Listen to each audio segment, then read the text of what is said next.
Hey, so good morning, party people. This is just a follow up. I wasn't sure if I made it completely clear at the end of that last video because I was trying to hurry because I went into too much detail. But what I was trying to express is when I was bringing up the Noahic covenant, is just that how we as descendants rejoice every time we see a rainbow because that's telling us that God's promises are still intact. He will continue to do what he said he was going to do, that we are protected and we have a covenant with God. That's one of our covenants. And that's a symbol that we see whenever it rains, and a witness of his faithfulness.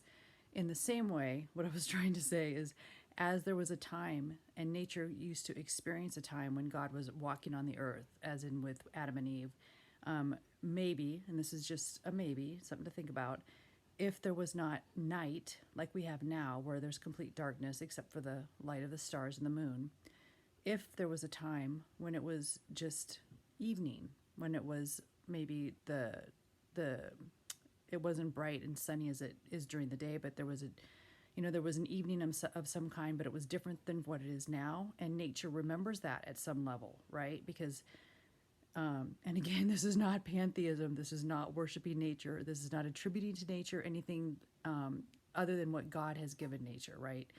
But I do believe that nature is alive in a way that we do not fully comprehend here. And I think that the Bible hints at that. Okay, so that's all I'm trying to say. But if there was a time when it was not dark like it is now, if morning and evening were different than they are now, if it was different back then, nature is also rejoicing. Every morning when the sun comes up, it's God's promise to nature that there will be a time when it will be like this all the time, because He will be with mankind and nature in full like He was before. And so I was just thinking, and this is just my thinking, things that make you go, that maybe that's why every morning when the sun comes up, all of nature rejoices. We see the birds singing, and everything comes to life, and the trees are all turning their leaves to the sun. And of course, we know that the sun can also represent Jesus Christ. But anyway, so these are just some rambling, some thinking.